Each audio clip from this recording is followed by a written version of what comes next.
Welcome to সময়ের দলিল। SSC 26,000 চাকরি বাতিল মামলায় আরও একটা বড় আপডেট নিয়ে আপনাদের সামনে হাজির হয়ে গেছি। এই মুহূর্তের সব থেকে বড় খবর, এসএসসির চেয়ারম্যান অর্থাৎ সিদ্ধার্থ শঙ্কর মজুমদার মহাশয় আগামী 12 তারিখের শুনানিতে উপস্থিত হতে চলেছেন। হ্যাঁ, তিনি সশরীরে উপস্থিত হতে চলেছেন।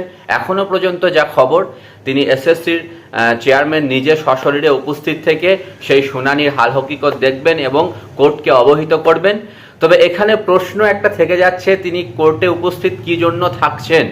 অর্থাৎ তিনি কি যোগ্যদের হয়ে কথা বলার জন্য থাকছেন নাকি অযোগ্যদের হয়ে কথা বলার জন্য থাকছেন? এটাই এই মুহূর্তে চাকরি প্রার্থীদের মনে সব থেকে বড় প্রশ্ন। আলোচনা করব সে নিয়ে আমরা কথা বলবো। তার আগে আমরা একটু ব্যাকগ্রাউন্ডটা জেনে নিই। আগামী 12 তারিখ অর্থাৎ 12ই ডিসেম্বর অর্থাৎ আগামীকাল যে সুপ্রিম কোর্টে যে 26,000 চাকরি বাতিল মামলা শুনানি হতে চলেছে, সেটা যে কনফার্ম হচ্ছে এবং সেটা সুপ্রিম কোর্ট জানিয়ে দিয়েছে 1 থেকে 10-এর মধ্যে সেটা লিস্টে থাকবে এবং আগামীকাল একটা ম্যারাথন শুনানি হতে যাচ্ছে। তারই প্রস্তুতি তুঙ্গে সমস্ত লয়াররা প্রস্তুতি নিয়ে রেখেছেন। এদিকে যোগ্যদের লয়াররা প্রস্তুতি নিয়ে রেখেছেন, অযোগ্যদের লয়াররা প্রস্তুতি নিয়ে রেখেছেন, যারা বঞ্চিত তাদের লয়াররা প্রস্তুতি নিয়ে রেখেছেন এবং সমস্ত রকমভাবে প্রস্তুতি তুঙ্গে।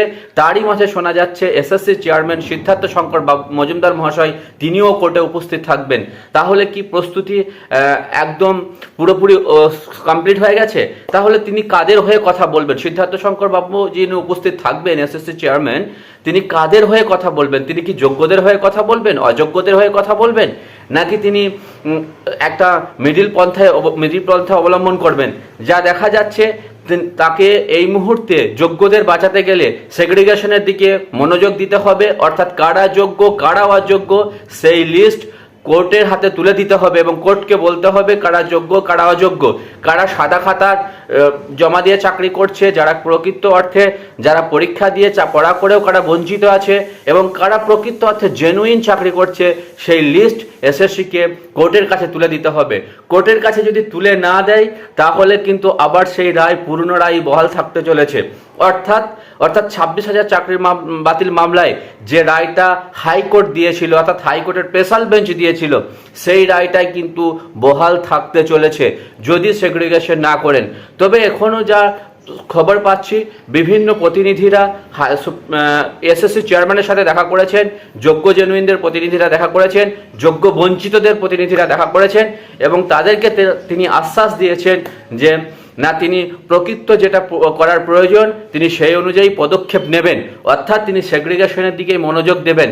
তাহলে এখানে আর একটা প্রশ্ন উঠে যায়, অযোগ্যদের কপালের ভাঁজ আরও চওড়া হচ্ছে, অর্থাৎ অযোগ্যরা বাতিল হতে যাচ্ছে। দেখা যাক, আমরা কালকের জন্য অপেক্ষা করে থাকবো। আশা করি কালকে কোনো একটা ভালো কিছু হতে যাচ্ছে, কালকে ম্যারাথন শুনানিতে। অতএব সেই ম্যারাথন শুনানির দিকে আমরা চোখ রাখবো। আপনারাও চোখ রাখুন, কি হচ্ছে দেখব এবং অবশ্যই আমাদের চ্যানেলের সাথে থাকুন।